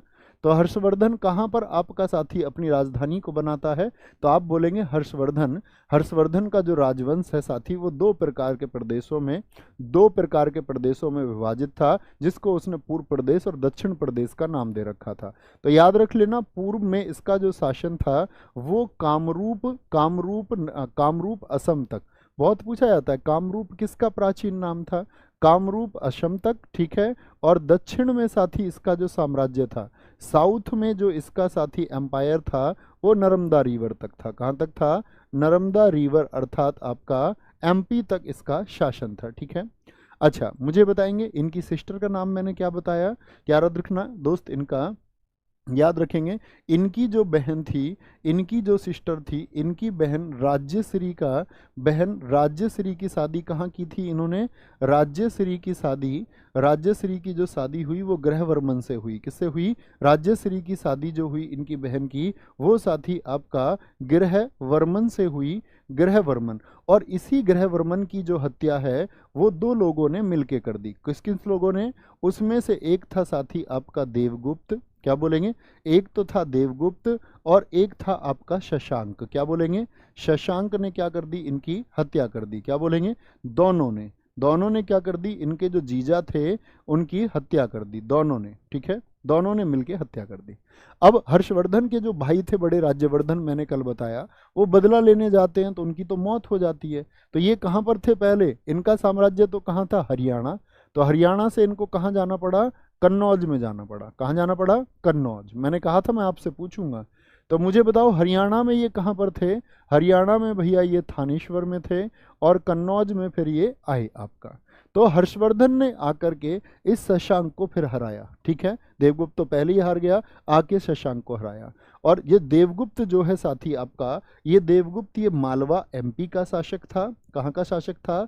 मालवा MP का शासक था। पूछेगा हर्षवर्धन के खिलाफ देवगुप्त जो था वो कहाँ का शासक था? आपसे पूछे जो शशांक था वो कहाँ का शासक था? वो गौड़ प्रदेश का शासक था। भैया गौड़ प्रदेश कहाँ है? आपका बंगाल का शासक था। यही वो शशांक है जिसने महात्मा बुद्ध ने जिस वृक्ष के नीचे ज्ञान प्राप्त किया, बोधि वृक्ष जो था, पीपल का जो वृक्ष था, उसको कटवा दिया था। क्या बोलेंगे? उसको कटवा दिया था। ठीक है, याद रखेंगे। इतनी बात में किसी को कोई दिक्कत, कोई परेशानी नहीं भैया, यहां तक कोई दिक्कत नहीं है। हर्षवर्धन ने दक्कन में कूच करने के लिए नर्मदा को पार करने की कोशिश की। दक्कन किसको बोलते हैं? साउथ को, दक्षिण को। और दक्षिण में कहां तक उसका साम्राज्य था? नर्मदा तक। तो उसने सोचा कि भाई क्यों ना मैं ऐसा करूं कि अपने साम्राज्य को मैं कहां लेकर के जाऊं? अपने साम्राज्य को मैं इस दक्षिण से भी पार ले जाऊं, यानी कि नर्मदा से पार। लेकिन क्या हर्षवर्धन ऐसा करने में कामयाब हुआ? आप कहेंगे नहीं भैया। लेकिन चालुक्य वंश के एक शासक थे पुलकेशिन द्वितीय, उन्होंने हर्षवर्धन के विजय अभियान पर रोक लगा दी। इसकी जानकारी हमको मिलती है साथी ऐहोल अभिलेख से। किससे? ऐहोल अभिलेख किसने लिखा है या किससे संबंधित है? ऐहोल अभिलेख जिसका संबंध किससे है साथी? पुलकेशिन द्वितीय से संबंध है। किससे संबंध है? बोलेंगे जी, इसका संबंध भैया पुलकेशिन सेकंड से है। क्या ये अभिलेख कहता है? ठीक है, किससे रिलेटेड है? ये पुलकेशिन सेकंड से संबंधित है। और यही साथी ऐहोल अभिलेख जो किसने लिखा मुझे बताएं। क्या बोलेंगे, ऐहोल अभिलेख ये एक जैन कवि थे, उन्होंने लिखा है। क्या बोलेंगे, ये जैन कवि रविकीर्ति ने लिखा है। किसने लिखा है, जैन कवि रविकीर्ति ने लिखा है। और इसमें इन्होंने लिखा है आपका किसके बारे में जानकारी दी है, हर्ष और पुलकेशिन के युद्ध के बारे में जानकारी दी है। पुलकेशिन के युद्ध के बारे में जानकारी देते हैं ये, ठीक है। तो पुलकेशिन किस वंश से संबंधित है, हमेशा याद रखेंगे, पुलकेशिन द्वितीय किस वंश का था, चालुक्य वंश का। तो क्वेश्चन पूछा जाएगा चालुक्य वंश का संस्थापक कौन था, चालुक्य वंश का साथी फाउंडर कौन है, बताएंगे जी। चालुक्य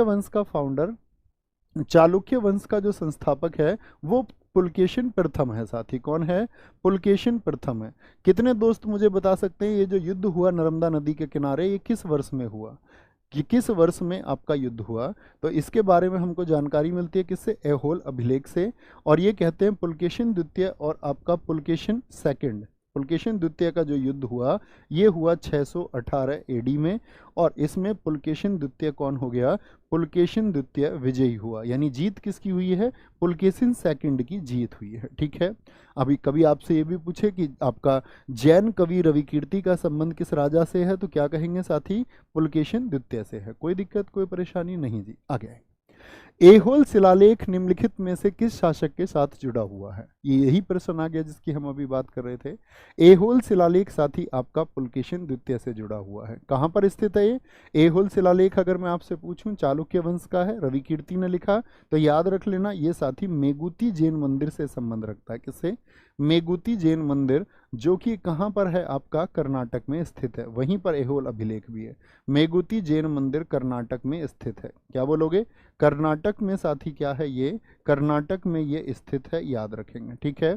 कितनी पंक्तियों का है ऐहोल अभिलेख साथी आपका, ये 19 पंक्तियों का है। पूछे ऐहोल अभिलेख साथी किस भाषा में लिखा गया है, तो आप कहना ये संस्कृत भाषा में लिखा गया है। ऐसे ही समुद्रगुप्त का हरिशेन ने लिखा था प्रयाग प्रशस्ति अभिलेख, वो कितनी पंक्तियों का मैंने आपको बताया था, जरा बताएं, वो कितनी पंक्तियों का साथी बताया था आपको। राजा शशांक जिसके खिलाफ हर्षवर्धन ने युद्ध की घोषणा की, ये भी प्रश्न आ गया साथी। राजा शशांक जिसके खिलाफ हर्षवर्धन ने युद्ध की घोषणा की, वह साम्राज्य का शासक था। कान्यकुब्ज किसको बोलते थे, कान्यकुब्ज ये पुराना नाम है कन्नौज का। तो यहाँ पर तो इनके जीजा का शासक था, जीजा का क्या था, शासन था, सॉरी। इसका पुराना नाम है आपका, किसका पुराना नाम है, ये कन्नौज का पुराना नाम है कान्यकुब्ज। तो यहाँ तो मतलब नहीं, जूनागढ़ नहीं, मगध नहीं, गौड़ प्रदेश के शासक थे। गौड़ प्रदेश कहाँ पर था साथी, वेस्ट बंगाल में। क्या बोलेंगे, वेस्ट बंगाल में था, ठीक है। तो फिर इनको इन्होंने हराया था, लेकिन लिख दिया मैंने 606 से 606। वह खारे पानी की झील क्या कहलाती है जो सैंडबार और स्पिट की मदद से समुद्र से अलग होती है। जैसे मान के चलो समुद्र से अलग हो जाए साथी, एक झील बन जाए आपका, ऐसी झील को हम क्या बोलेंगे, हिमनद कहेंगे क्या, ग्लेशियर कहेंगे क्या। ग्लेशियर तो साथी वो होते हैं जिनसे बह करके नदी होती है, वो समुद्र से अलग थोड़ी होते हैं। ज्वार नद मुख क्या होता है, नदी के मुख पर साथी, या बोले तो किसी आपका समुद्र के मुहाने पर जो आकृति बन जाए। जैसे सबसे बड़ा ज्वार नद भारत में कौन सी नदी बनाती है, सबसे बड़ा एस्चुरी कौन बनाती है, सबसे बड़ा ज्वार नद साथी कौन बनाती है, ज्वार नद मुख वो हुगली रिवर बनाती है। कौन, हुगली नदी बनाती है, ये याद रख लेनी है, ठीक है। झील बोलेंगे क्या उसको, खारे पानी की झील को, खारे पानी की झील को बोलते लेगून, जो समुद्री हिस्से से अलग हो जाए। तो मुझे बताओ एशिया और भारत की सबसे बड़ी खारे पानी की झील कौन सी है, सबसे बड़ी साथी, सबसे बड़ी खारे पानी की झील, कैसे वाटर की, साल्ट वाटर की आपका लेक बतानी है। खारे पानी की झील वो कौन सी है, तो आप कहेंगे भैया चिल्का है। कौन सी है वो, भैया चिल्का है। अच्छा मैं आपसे पूछ लूँ यहाँ पर, ये हटा दूँ या चलो नहीं हटाते, अगली स्लाइड कर लेते हैं। मुझे बताओ सबसे बड़ी खारे पानी की तो हो गई, दुनिया की सबसे बड़ी खारे पानी की झील कौन सी है, दुनिया की सबसे बड़ी साथी, सबसे बड़ी खारे पानी की झील कौन सी है, सबसे बड़ी खारे पानी की, साल्ट वाटर की सबसे बड़ी झील कौन सी है? तो क्या बोलेंगे? कैस्पियन सागर है। क्या बोलेंगे? कैस्पियन। खारा पानी है तो कैसे बोलोगे? कैसे पिए भैया, कैसे पिए? कैस्पियन सागर, जो कि आपका रूस, ईरान, आपका कजाकिस्तान, तुर्कमेनिस्तान के बॉर्डर पर स्थित है। मुझे बताओ भारत की सबसे बड़ी मीठे पानी की झील, भारत की सबसे बड़ी साथी मीठे पानी की झील, सबसे बड़ी, भारत की सबसे बड़ी मीठे पानी की झील कौन सी है? तो आप बोलेंगे भैया वूलर झील है। क्या बोलेंगे? वूलर झील है, जो कि जम्मू एंड कश्मीर में है। सबसे लंबी झील मैं इस कक्षा में आपको बता चुका कि वेम्बांद झील है केरल की, आपको पता होना चाहिए। मुझे आप बताएं साथी, इसके अलावा सबसे बड़ी अंतर्देशीय झील, सबसे बड़ी आपका साथी खारे पानी की, आपसे पूछे नमक के पानी की या खारे पानी की अंतर्देशीय, क्या बोलेंगे? अंतर्देशीय मतलब इंटर कंट्री जो लेक है आपका, अंतर्देशीय झील है, वो कौन सी है? वो सांभर है। तो सांभर झील जो कि राजस्थान की है। क्या बोलेंगे? राजस्थान की है। अच्छा, मैं आपसे पूछ लूं दुनिया की सबसे बड़ी मीठे पानी की झील, तो क्या बोलोगे? भैया सुपीरियर है, सुपीरियर है जी, सुपर है पानी पीने में, ठीक है। वो सबसे बड़ी मीठे पानी की झील होगी। बामुनी पहाड़ियां निम्न में से किस राज्य में फैली हुई हैं? बामुनी पहाड़ियां बताएंगे जी। तो किस राज्य में फैली हुई हैं? राजस्थान, उत्तर प्रदेश, मध्य प्रदेश या फिर असम में? तो बामुनिया पहाड़ियां आपका साथी क्या बोलेंगे? असम में फैली हुई हैं। मध्य प्रदेश की साथी महादेव और सतपुड़ा हैं। क्या बोलोगे? महादेव की पहाड़ियां और सतपुड़ा की पहाड़ियां कहाँ पर हैं? तो मध्य प्रदेश में कहेंगे, मध्य प्रदेश में। पूर्वांचल की उत्तर पूर्व भारत की पहाड़ियां बहुत पूछी जाती हैं, जैसे डफला, इसी कक्षा में आपको बताया, मिस्मी नहीं बताया, मिकिर नहीं बताई। ये पहाड़ियाँ किस राज्य में हैं बताएंगे? तो ये पहाड़ियाँ आपका भैया अरुणाचल में है। कहाँ पर हैं? अरुणाचल में स्थित हैं। उत्तर पूर्व की ये पूछी जाती हैं, डफला, मिश्मी और मिकिर, ठीक है। बहुत बढ़िया। सुपीरियर झील बहुत सारे साथियों ने लिखा था। निम्न में से कौन सा बांध है जो रावी नदी पर बनाया गया है? किस रिवर पर? रावी रिवर पर। चमेरा बांध है, नाथपा जागरी बांध है, पंडोह या भाखड़ा नागल? सबसे पहले भाखड़ा नागल, जो आपका किस नदी पर है? सतलुज नदी पर है। किस राज्य में बनाया गया है? पंजाब में बनाया गया है। और ये भारत का सबसे ऊंचा गुरुत्वीय बांध है। क्या है ये? भारतीय सबसे ऊंचा गुरुत्वीय बांध, सबसे ऊंचा गुरुत्वीय बांध है। सबसे साथी ऊंचा ये क्या है? ग्रेविटेशनल डैम है। सबसे ऊंचा ग्रेविटेशनल डैम कौन सा है? वो आपका भाखड़ा है। तो ये तो नहीं होगा। जी हाँ। पंडोह की बात करें ये साथी व्यास नदी पर, व्यास नदी पर है आपका पंडोह। कहाँ पर? हिमाचल प्रदेश में है, ठीक है। नाथपा झाकरी की अगर बात करते हैं साथी, ये कहाँ पर है? सतलुज नदी पर है नाथपा झाकरी। और कहाँ है? हिमाचल में है। क्या बोलोगे? सतलज पर है साथी और आपका हिमाचल में है। तो चमेरा बांध किस पर बनाया गया है? आपका रावी नदी पर बनाया गया है। किस राज्य में है साथी? हिमाचल प्रदेश में है। किस में है? हिमाचल प्रदेश में है। गलत उत्तर नहीं देना है, आगे आएंगे। 2011 की जनगणना के अनुसार भारत का दूसरा सबसे अधिक आबादी वाला राज्य कौन सा है? किस राज्य में सबसे ज़्यादा? तो आप जानते ही हैं। तो सबसे ज़्यादा तो किस में भैया? यूपी में। और यूपी के बाद में साथी आपका नंबर 2 पर कौन आएगा? वो महाराष्ट्र आएगा। तीसरे पर आपसे पूछे साथी बिहार, आप लोग याद रखना, क्योंकि ये क्रम आपसे पूछा जाएगा। चौथे पे पूछे वेस्ट बंगाल आएगा, आपसे पांचवे पे पूछे तो मध्य प्रदेश आएगा। तो पहले पे यूपी, दूसरे महाराष्ट्र, तीसरे बिहार, चौथे वेस्ट बंगाल और पांचवे पे एमपी। ये क्रम याद रखना है, कभी भूलेंगे तो नहीं भैया। तो दूसरे नंबर पर सबसे ज़्यादा किस में होंगी? महाराष्ट्र में होंगे, ठीक है। दूसरी सबसे बड़ी जनसंख्या। टिहरी बांध साथी आपका, टिहरी जो डैम है किन नदियों के संगम पर स्थित है?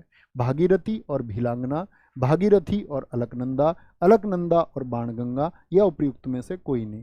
तो टिहरी बांध जो साथी आपका, याद रख लेना, भारत का सबसे ऊंचा बांध है। और भारत का सबसे ऊंचा बांध है तो सबसे ऊंचे की साथी हाइट आपको पता होनी चाहिए। तो बताएंगे सबसे ऊंचा बांध जो साथी टिहरी बांध है, टिहरी डैम, उसकी हाइट कितनी है? तो आप बोलेंगे 260.5 मीटर उसकी हाइट है। 260.5। मुझे बताओ टिहरी बांध जो है साथी किस स्टेट में है? टिहरी बांध का संबंध किस राज्य से है? तो उत्तराखंड में है। याद रख लेना साथी, टिहरी बांध विश्व का 5वां ऊंचा बांध है। विश्व में कौन से स्थान पर आता है? विश्व का 5वां ऊंचा है। ये क्या बोलेंगे? विश्व का 5वां ऊंचा है। अब मैं आपसे पूछूं कि मुझे बच्चे आप एक बेसिक जानकारी दे दो कि ये भागीरथी और भिलांगना पर बना हुआ है। मैं आपसे पूछूं दुनिया का सबसे ऊंचा बांध कौन सा है? ये कॉमन क्वेश्चन है, आपके लिए है, ठीक है, आप बताएंगे। निम्नलिखित में से कौन सा एक अप्रत्यक्ष कर है? इनडायरेक्ट टैक्स है, यानी कि जो व्यक्ति को सीधे तौर पर प्रभावित नहीं करता, देना उसे ही पड़ता है, ठीक है, शामिल होता है। तो हम बोलेंगे भैया वो है जीएसटी। क्या बोलेंगे? जीएसटी। जीएसटी फुल फॉर्म पूछ ली जाती है, जीएसटी का गयासुद्दीन तुगलक मत लिख देना, जीएसटी। ऐसे ही एक फुल फॉर्म पूछी जाती है जीएसटी, आईएन क्या होगा? तो जीएसटी तो याद रखेंगे goods and service tax, IN का मतलब होता है आइडेंटिफिकेशन नंबर। क्या बोलोगे? आइडेंटिफिकेशन नंबर होता है, जिसको हम जीएस टिन बोलते हैं। कई बार इसको टिन नंबर भी बोला जाता है, ठीक है। आपका क्या बोलेंगे? आपका गुड्स एंड से पहले तो टिन ही होता था, ठीक है, टैक्स आइडेंटिफिकेशन नंबर होता था। तो क्या बोलेंगे भैया? ये जीएसटी हो गया, हम लोग इसको याद रखेंगे। मुझे एक बात बताओ, और कौन कौन से हैं जो इनडायरेक्ट टैक्स हैं? क्या बोलेंगे? इनडायरेक्ट टैक्स और कौन कौन से हैं आपका? तो आप बोलेंगे भैया प्रोडक्शन टैक्स हो, कभी भी उत्पाद शुल्क लग रहा हो, ठीक है, उत्पाद शुल्क आपका हो। बॉर्डर टैक्स कभी भी लग रहा हो आपका, सीमा शुल्क हो गया, ठीक है। मनोरंजन कर हो गया आपका, ठीक है, एंटरटेनमेंट का कोई टैक्स हो, मनोरंजन हो गया। सर्विस टैक्स जो भी होंगे, सेवा कर कोई भी हो आपका, बिक्री कर कोई भी हो साथी आपका, बिक्री कर हो आपका, और वैल्यू एडिड जैसे टैक्स, वैट जैसे जो टैक्सेस होते हैं, ठीक है, आगे आएंगे, इनडायरेक्ट टैक्सेस में काउंट होते हैं। जुलाई 2023 की स्थिति के अनुसार वस्तु एवं सेवा कर नियमों के अंतर्गत उच्चतम कर स्लैब निम्न में से कौन सा है? जीएसटी में कुछ स्लैब बनी हुई हैं, कितनी स्लैब बनी हुई हैं जरा बताएंगे। अभिषेक ओझा जी कह रहे हैं 12 जीएसटी नंबर। नहीं साथी, जीएसटी में 12 नंबर नहीं होते, 12 तो आधार कार्ड में होते हैं, आधार कार्ड में भी 12 नहीं होते। आधार कार्ड में कितने अंक होते हैं ये बताओ? चलो 12 भी हम गलत कह दिए यहाँ पर, इतना भी नहीं बताना आपको, ठीक है। क्या बोलेंगे भैया? जीएसटी में तो दोस्त 15 अंक होते हैं। कितने होते हैं? 15 अंक होते हैं। सबसे ऊंची जो दर है साथी 16 होते हैं, 16 16 16। क्या बोलेंगे? आपका 28। क्या बोलेंगे? सबसे ऊंची दर भैया 28 होती है। तो 28 कौन कौन से टैक्स होते हैं? एक तो 0% होता है साथी, एक आपका 5% होता है, एक साथी आपका 12% होता है, एक साथी आपका 18% होता है, एक साथी आपका 28% होता है। कितना होता है? 28% होता है। तो 5 टैक्स है, तो सबसे ज़्यादा ये, सबसे कम बोले तो ये होगा आपका। आपसे पूछे जीएसटी पर साथी, जीएसटी पर जो टीडीएस दर लगती है, टीडीएस दर कितनी होती है, टीडीएस रेट कितना होता है, या आपसे पूछे जीएसटी पर जो टीसीएस रेट होता है वो कितना होता है, जीएसटी दर, तो क्या बोलेंगे? टीडीएस दर 2% हम कहेंगे भैया, और टीसीएस दर हम कहेंगे 1% होती है। कितनी? 1% होती है। अब क्वेश्चन बनेगा भैया टीडीएस क्या है? कई बार पूछा जाता है एग्जाम्स में, टैक्स डिडक्शन एट सोर्स, यानी कि आपका जो सोर्स है कमाई का, उस पर जो टैक्स डिडक्शन हो रहा है वो गवर्नमेंट पहले ही काट लेती है और बाद में उसको फिर रिफंड कर देती है, आपके टैक्सेस में काउंट कर लेती है। टीडीएस हो गया। टीसीएस पूछे, टीसीएस क्या होता है? Tax collected at source. क्या बोलेंगे? टैक्स कलेक्टेड एट सोर्स होता है आपका। तो वो डिडक्शन है, ये कलेक्शन है। क्या बोलेंगे? वो डिडक्शन है, ये कलेक्शन है, टीडीएस, ठीक है। कोई दिक्कत, कोई परेशानी, कोई दिक्कत, कोई, ठीक है, आगे आएंगे। नेक्स्ट है भैया आधार कार्ड में 12 ही होती जी भाई साहब, 12 ही होती है। मैं उसको बच्चे से बात कर रहा था, मैं दरअसल में जीएसटी बता रहा था। जीएसटी में 12 नहीं होता, जीएसटी में 15 होता है। आधार कार्ड में 12 होता है, आधार कार्ड में 12 होता है। इनके नंबर मैंने आपको लिखवा रखे हैं। पैन कार्ड में कितने अंक होते हैं, सब इंपॉर्टेंट है। निम्नलिखित में से कौन सा भारतीय वस्तु एवं सेवा कर परिषद का हिस्सा नहीं है? कौन नहीं है हिस्सा? केंद्र शासित प्रदेशों के उपराज्यपाल, यूटी के साथ ही जो उपराज्यपाल होते हैं ये हिस्सा नहीं होते हैं, वित्त मंत्री होते हैं, और जो केंद्रीय राज्य मंत्री होंगे राजस्व के या वित्त के, वो सभी होंगे, यानी वित्त के सदस्य इसके सदस्य होते हैं, वित्त के, ना कि साथ ही आपका लेफ्टिनेंट गवर्नर होंगे या गवर्नर होंगे, ये कोई भी नहीं होगा, ठीक है। तो क्या बोलेंगे? आपका राज्यपाल नहीं होंगे, वित्त मंत्रालय के जो सदस्य होते हैं वो इसके सदस्य होते हैं। अच्छा जी, तो फिर क्वेश्चन बनेगा जीएसटी काउंसिल से, जीएसटी काउंसिल में कितने सदस्य होते हैं ये बताओ। यानी कि अगर मैं आपसे पूछूं साथी जीएसटी परिषद में कितने सदस्य होते हैं, तो आप कहेंगे जीएसटी परिषद में भैया कुल सदस्य जो होते हैं कुल सदस्य 33 होते हैं। और इन 33 सदस्यों का चुनाव कैसे होता है 33 मेंबर्स का, तो आप बोलेंगे भैया 31 प्लस 2 के रूप में ये होते हैं। क्या बोलेंगे 31 और 2 के रूप में। 2 कहाँ से आते हैं साथी, 2 सेंट्रल गवर्नमेंट से आते हैं और 31 जो होते हैं वो राज्य यानी कि स्टेट से होते हैं। ठीक है। जीएसटी पहली बार कब आया था बताएंगे। जीएसटी दुनिया में पहली बार कब आया, पहली बार जीएसटी साथी 1954 में आया। और किस देश में आया था, फ्रांस में आया था। अच्छा, भारत कौन सा देश बना था इसको अपनाने वाला, याद रख लेना भारत 161वां देश बना था, 161th कंट्री भारत बना था। भारत 161वां देश बना था साथी आपका। अच्छा, भारत में पहला राज्य कौन सा बना था, पहला राज्य साथी आपका बना था असम। क्या बोलेंगे, पहला राज्य असम बना था। जैसे कुछ साथी अभी कह रहे थे जीएसटी नंबर जो होता है साथी उसमें कितनी डिजिट होती हैं, जीएसटी नंबर में साथी आपके 15 डिजिट होती हैं। कितनी होती हैं, 15 डिजिट होती हैं। अच्छा, मुझे बताओ जब आपका भारत में लागू हुआ तो भारत में कब साथी आया, भारत में 1 जुलाई 2017 को आया। 1 जुलाई 2017 को आया भारत में, ये हमको पता होना चाहिए। ठीक है। और किस नारे के साथ में आया था, क्या स्लोगन दिया गया था, नारा था वन नेशन वन टैक्स। क्या बोलोगे, वन नेशन वन टैक्स। क्या बोलेंगे आपका, एक देश एक कर, एक देश एक कर नारे के साथ में ये आया था। इतनी छोटी चीजें याद रखेंगे जी भैया। एसटी बिल नहीं, जीएसटी बिल जीएसटी बिल क्या बोलेंगे, जीएसटी बिल को पारित करने के लिए कौन सा संवैधानिक संशोधन किया गया था, जीएसटी के लिए साथी कौन सा कॉन्स्टिट्यूशनल अमेंडमेंट किया गया, बोलेंगे। एक देश एक कर, बहुत बढ़िया, बहुत शानदार। सपना मुर्मू जी ने लिखा कि ये कनाडा मॉडल से प्रभावित था। देश देखो हमने फ्रांस से लिया, सपना जी का कहना है कि कनाडा मॉडल से प्रभावित था और इन्होंने एकदम ठीक लिखा है। तो जीएसटी के लिए साथी 101 क्या बोलोगे, 101वां कॉन्स्टिट्यूशनल अमेंडमेंट, यानी कि जिसकी बात हम करते हैं आपका किसमें, आर्टिकल 279A1। क्या बोलेंगे, आर्टिकल 279A1 की बात हम यहाँ पर करते हैं। ठीक है। 122वां साथी ये बिल था। अगर बिल पूछे या पूछे कौन सा विधेयक था, तो देखो विधेयक तो बहुत सारे आते हैं, बहुत सारे पास नहीं होते हैं। पास होने वाला ये 101वां बना, संविधान संशोधन होने वाला। पेश होने वाला ये कौन सा था, 100 आपका साथी 22वां था, जो आपका 2015 में आया था, मई 2015 में। ठीक है। विधेयक कौन सा था, 122वां। ठीक है, विधेयक 122वां। और संविधान संशोधन पूछे तो 101 होगा, क्योंकि सारे विधेयक पास भी नहीं होते हैं। 1 किलोवाट किसके बराबर होता है, पहले 1 किलोवाट में वाट बताएंगे। तो 1 किलोवाट में बोलेंगे भैया 1 किलोवाट में होते हैं आपके 1000 वाट। आगे क्या पूछा है, किसके समतुल्य है, कैलोरी जूल पूछ रखे। ठीक है, 1000 वाट और इसमें साथी कितने सेकंड हो जाएंगे आपका, क्या बोलेंगे आपका, किसमें यूनिट दे रही, यूनिट तो दे ही नहीं रखी, 1 किलोवाट जूल कैलोरी, हाँ किलो जूल पर आवर दे रखी है ना, तो आवर के हिसाब से देख लीजिए। 1 घंटे में साथी 3600 सेकंड, हाँ 3600 कैलकुलेशन हम इसीलिए करते हैं।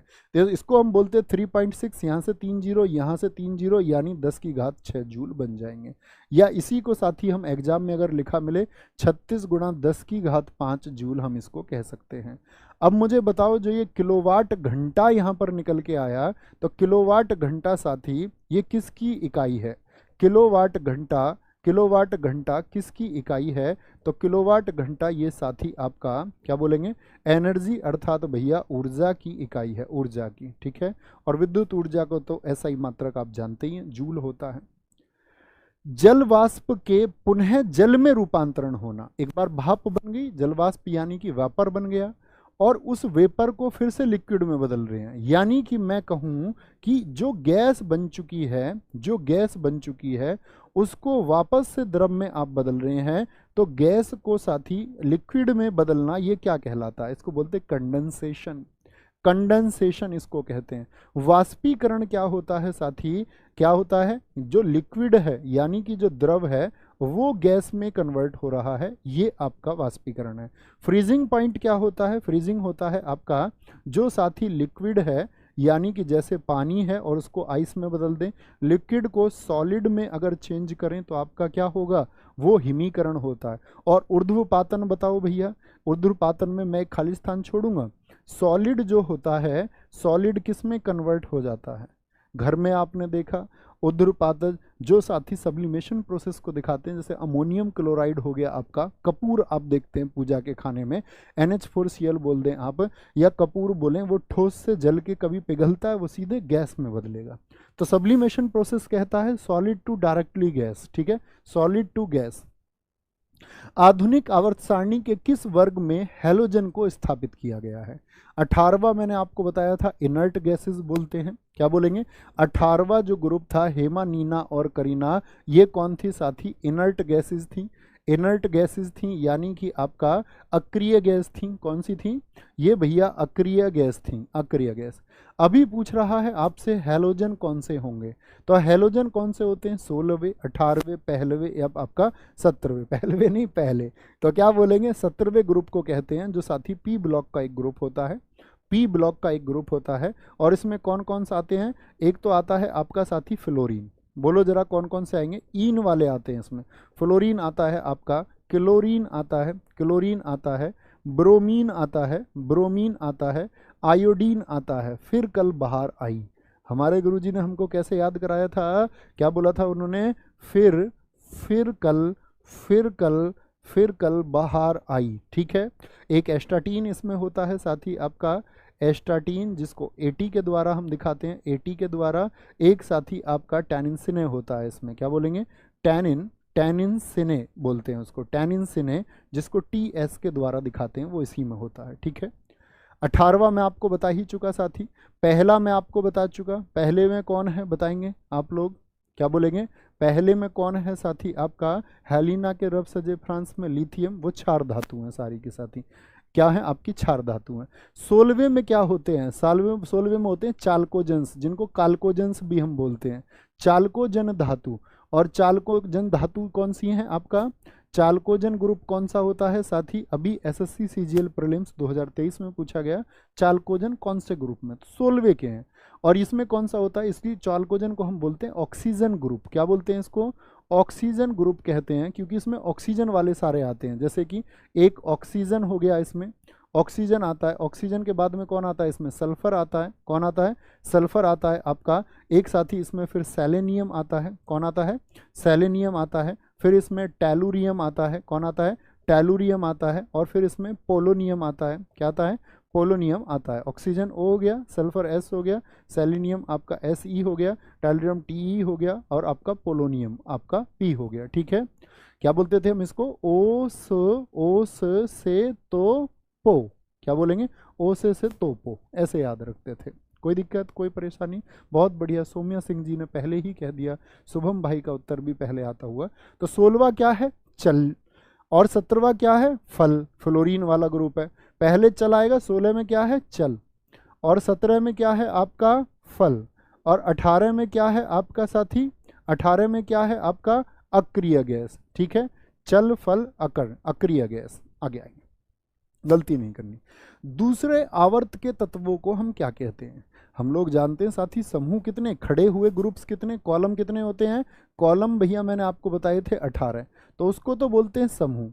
एक होते हैं पड़ी पंक्तियां, जैसे पहला हाइड्रोजन होता है, फिर इधर हीलियम होता है आवर्त सारणी में, फिर इधर लिथियम होता है। क्या होता है? इधर लिथियम होता, बेरिलियम होता है, फिर बोरॉन होता है, इधर बोरॉन, फिर कार्बन होता, sorry, hydrogen, helium, lithium, beryllium, boron होता है, फिर कार्बन होता है, फिर नाइट्रोजन होता है, फिर ऑक्सीजन होता है, फिर फ्लोरीन होता है, और फिर आपका नियोन होता है।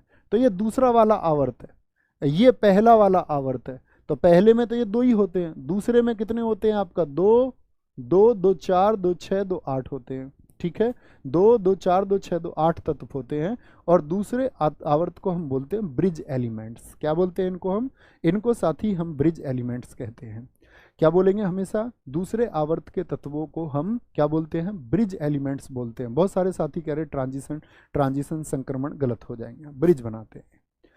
निम्न में से कौन सी ग्रंथि है जो मेलाटोनिन नामक हार्मोन को स्रावित करती है? मेलाटोनिन हार्मोन हमारी बॉडी से निकलता है, तो कौन निकालती है इसको? पीनियल ग्रंथि निकालती है। पीनियल ग्लैंड से ये निकलता है। क्या बोलेंगे? पीनियल ग्लैंड से भैया ये निकलता है, हम लोग याद रखेंगे, पीनियल ग्लैंड से। बीसीजी क्षय रोग समझ रहे हैं? टीबी जिसको आप बोलते हैं, ट्यूबरकुलोसिस जिसको आप कहते हैं, बीसीजी का पूरा नाम क्या होता है? Bacillus Calmette Guerin. ये वैज्ञानिकों के नाम पर रखा गया है साथी, जिन वैज्ञानिकों ने इसकी खोज की थी। याद रख लेना, बीसीजी का जो पहली बार उपयोग हुआ, पहली बार उपयोग आपसे पूछे बीसीजी का कब हुआ, तो आप बोलेंगे पहली बार इसका यूज हुआ भैया 1921 में, 1921 में। ठीक है, किसको दिया जाता है? ये छोटे बच्चों को दिया जाता है। कितनी बीमारियों से बचने के लिए? बहुत सारी, खसरा जैसी, ट्यूबरक्लोसिस जैसी, छोटे बच्चों के लिए इसको दिया जाता है। ठीक है, बहुत सारी बीमारियों के लिए। और कौन से कैंसर में ये इस्तेमाल होता है बीसीजी कट्टे का? तो याद रख लेना, टॉयलेट कैंसर में, मूत्राशय जो कैंसर होता है, मूत्राशय कैंसर में इसको इस्तेमाल किया जाता है। ठीक है, मूत्राशय कैंसर में इसको इस्तेमाल किया जाता है। आगे आएंगे, नेक्स्ट है, मानव शरीर के निम्न में से किस अंग से संबंधित विषय को हेपेटोलॉजी कहते हैं? एक दिन तो मैंने आपको हर्पेटोलॉजी बताया था, तो हर्पेटोलॉजी का संबंध किससे था ये बताएंगे। हर्पेटोलॉजी तो क्या बोलेंगे? अभी हेपेटो पूछा तो यकृत से है क्या? जी हाँ, बिल्कुल, लीवर को हम बोलेंगे आपका हेपेटोलॉजी। शायद मैंने हेपेटो बताया था आपको, हर्पेटो नहीं बताया था ना। हर्पेटो बताया था या सरीसृपों का अध्ययन बताया तो होगा। क्या बोलेंगे आपका? खोपड़ी और बाल का अध्ययन बताओ किसमें होता है? खोपड़ी और साथी जो आपका क्रेन है हमारा, और साथी जो हेयर्स हैं, बाल हैं, बाल नहीं, बाल का अध्ययन किसमें होता है?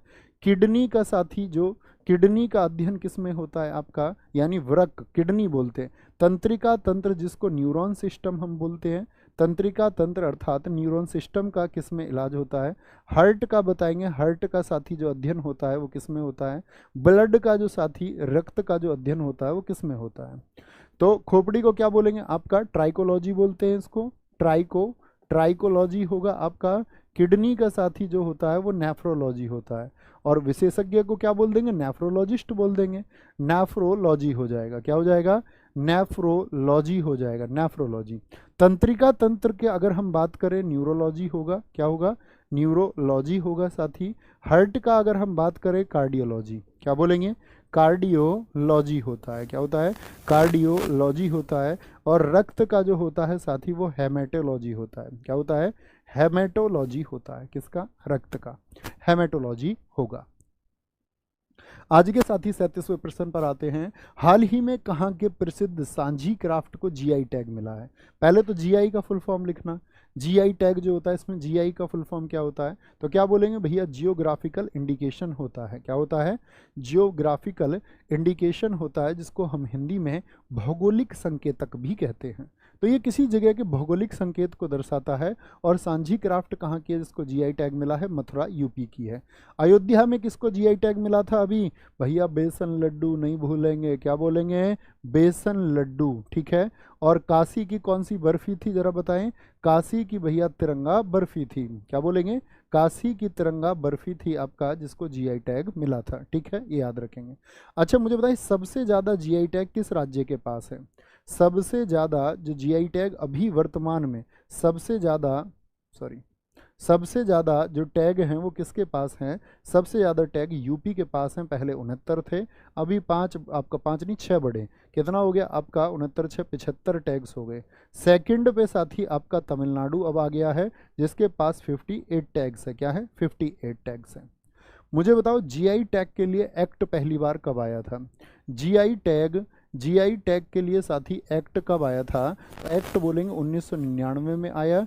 प्रभावी ये कब हुआ? प्रभावी हुआ ये साथी आपका 2003 में। और इसके द्वारा ही पहला जीआई टैग 2004 में दिया गया। पहला टैग दिया गया 2004 में, किसको बताएंगे? पहला टैग 2004 में आपका साथी किसको दिया गया? आपका क्या बोलेंगे?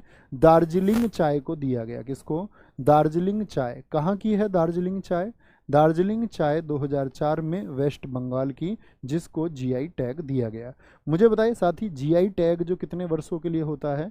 जीआई टैग कितने वर्षों के लिए होता है? 10 वर्ष के लिए होता है। कितने के लिए होता है? 10 वर्ष के लिए इसको दिया जाता है।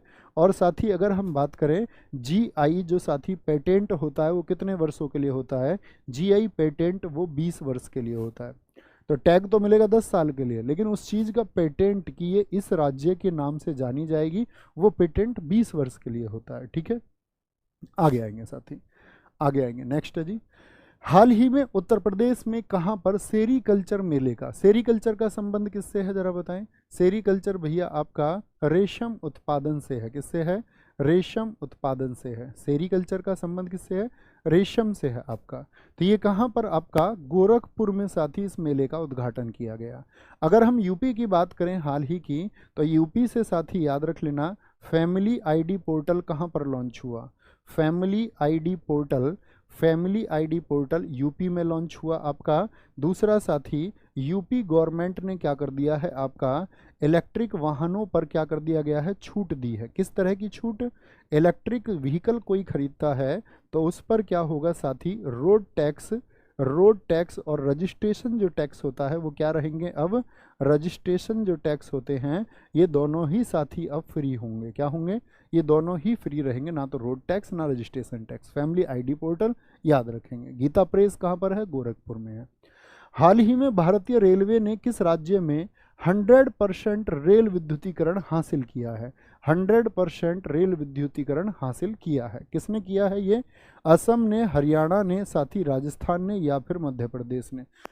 क्या बोलेंगे भैया? हरियाणा ने ये करके दिखाया है आपका, याद रख लेना। और अभी हरियाणा से याद रखेंगे, नॉर्थ इंडिया का पहला एटॉमिक रिएक्टर कहाँ पर बन रहा है? नॉर्थ इंडिया का पहला परमाणु संयंत्र कहाँ पर बनने जा रहा है? नॉर्थ इंडिया का पहला परमाणु संयंत्र, पहला परमाणु संयंत्र वो कहाँ पर बनने जा रहा है? हरियाणा में बनने जा रहा है। प्रेसिडेंट कलर अवार्ड साथी किसको दिया गया अभी हाल ही में? प्रेसिडेंट कलर अवार्ड, क्या बोलेंगे? प्रेसिडेंट कलर अवार्ड किसको दिया गया आपका? हरियाणा पुलिस को दिया गया। किसको? किसने दिया था बताएंगे? अमित शाह ने। किसने? आपके अमित शाह। 36वां साथी सूरज कुंड, 36वां सूरज कुंड आपका साथी शिल्प मेला कहाँ पर आयोजित हुआ? तो 36वां सूरज कुंड शिल्प मेला वो भैया फरीदाबाद में आयोजित हुआ। कहाँ पर? फरीदाबाद में आयोजित हुआ। और अभी फरीदाबाद से ही हम बात करें, अभी हाल ही में इंटरनेशनल गुजर महोत्सव कहाँ पर? इंटरनेशनल गुजर महोत्सव साथी कहाँ पर आपका, कहाँ पर सेलिब्रेट किया गया था? तो आप बोलेंगे भैया ये भी फरीदाबाद में किया गया, जिसमें लाखों लोगों ने भाग लिया और ये चर्चाओं में आया। ठीक है, आगे आते हैं। नेक्स्ट है जी आज का अंतिम प्रश्न। हाल ही में किसने अपनी पहली पुस्तक why can't elephant be red, हाथी लाल क्यों नहीं हो सकते? तो क्या बोलेंगे भैया? क्या बोलेंगे जी? एक और आया यूपी पुलिस का पेपर भाई पढ़ा करो, प्लीज पढ़ा करो, बहुत मेहनत किया करो। तुम्हारी जगह तुम्हारे इन कारनामों की वजह से ही कोई और ले लेता है। ठीक है, क्योंकि आपको अभी सोचना आंसर के बारे में और तुम लिख रहे हो UP police. Why can't elephant be red, Lekhnath Chhetri, Kaki Madhavrao, वाणी त्रिपाठी, या इनमें से कोई नहीं? वाणी त्रिपाठी। क्या बोलेंगे? वाणी त्रिपाठी इनकी पुस्तक है। 2024 की ये बुक्स हैं, बड़ी इंपॉर्टेंट बुक। एक साथ ही याद रख लेना, नाइफ किसकी पुस्तक है? आपको तो पता ही है, जब ये लिखते हैं तो भैया आपका सलमान रश्दी की बुक। और एसएससी ना पूछे, अभी 2024 में सलमान रश्दी ने एक और बुक लिखी है। 2023 में कौन सी चर्चा में रही थी? एन अनकॉमन लव, ये किसकी है? एन अनकॉमन लव, ये किसकी साथी बुक रही है? ये आपका 2024 में चित्रा बनर्जी की बुक है। किसकी? चित्रा बनर्जी की बुक है, चित्रा बनर्जी की। द कुकिंग ऑफ बुक्स, ये किसकी है? द कुकिंग ऑफ बुक्स, क्या बोलेंगे? द कुकिंग ऑफ बुक्स, ये बुक अभी 2024 में लिखी गई। किसकी चर्चित बुक रही है आपकी? रामचंद्र गुहा की। ये इतिहास के ऊपर साथी आपका India after Gandhi, India before Gandhi, India after Nehru, India before Nehru, इस तरह की किताबें इन्होंने बहुत लिखी हैं। इंडिया आफ्टर नेहरू ही लिखी है, बिफोर नेहरू नहीं। रामचंद्र गुहा, ठीक है, याद रखेंगे, बहुत चर्चित पुस्तक बोलेगी। लुक किसने लिखी है आपका? अभी लुक पुस्तक किसने लिखी है? लुक तो आप कहेंगे ये लिखी है भैया उमा कृष्ण स्वामी ने। किसने? उमा कृष्ण स्वामी की चर्चित पुस्तक रही है आपका, उमा कृष्ण स्वामी की। ये आपको आंसर करने हैं। ठीक है, नाइफ किसकी है? सलमान रश्दी की। किसी साथी ने नहीं लिखा 2023 की बुक, बहुत बढ़िया।